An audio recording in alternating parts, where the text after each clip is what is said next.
मणिपुर में गृह युद्ध के बारे में आप क्या कहना चाहेंगे आज?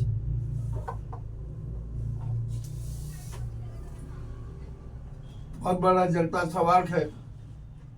मजेदार बात यह है कि देश के हालात बहुत नाजुक हो चुके थे और मणिपुर में गृह युद्ध की स्थिति है, यानी गृह युद्ध ही जारी है। मणिपुर में ये गृह युद्ध लगभग 18 माह से जारी है, किंतु केंद्र की नाजी सरकार ने अभी तक कोई कारगर कदम नहीं उठाया। अभी अभी की ताजी घटना यह हालत है कि अब तो जो हत्याएं हो रही है और नदियों में लाशें मिल रही है, आगजनी हो रही है, हर जगह पथराव हो रहे हैं।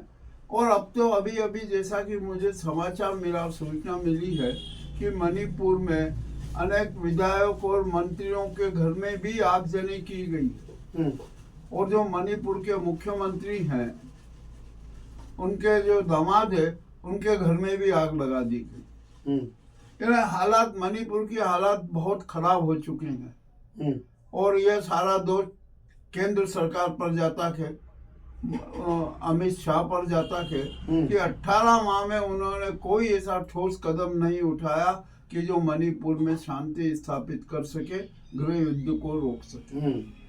आज की ताजा घटना यह हुई कि विदर्भ में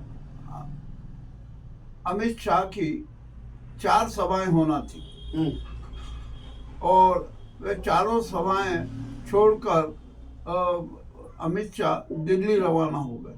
वे नागपुर भी गए, परंतु नागपुर में भी कोई उनको रिस्पॉन्स नहीं मिला और वे सीधे दिल्ली पहुंच गए। अब दिल्ली पहुंचकर भी एक नाटक कर रहे हैं मणिपुर को लेकर कि सीआरपीएफ के चीफ को बुलाया, दूसरे अफसरों को बुलाया और कहा कि अब मणिपुर के बारे में अब क्या किया जाए, यह उनकी चर्चा चल रही है।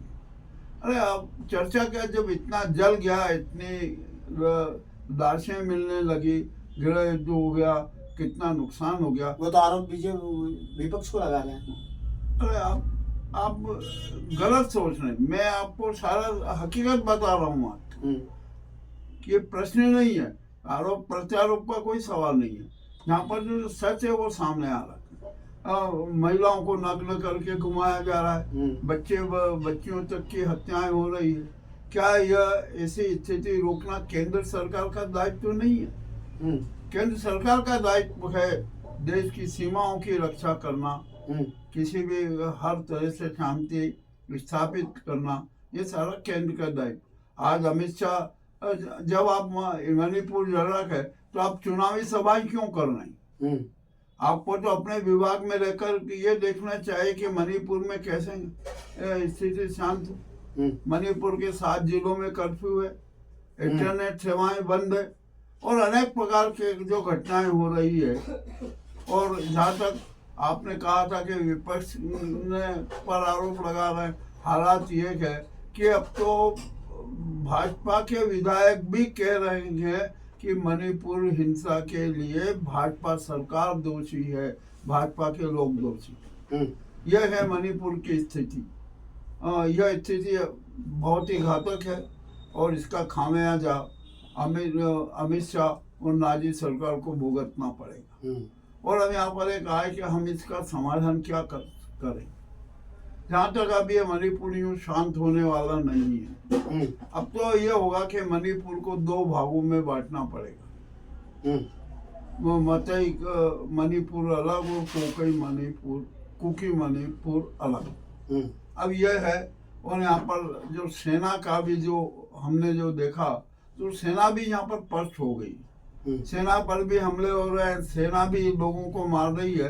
इस प्रकार ये स्थिति अच्छी नहीं है देश के लिए, बड़ी शर्मदायक स्थिति है और इस शर्मदायक स्थिति के लिए केंद्र सरकार ही जवाबदार है और अन्य कोई नहीं। आपका नाम? कैसे यादव, ग्राउंड रिपोर्ट मुकेश लश्करी, थीम न्यूज।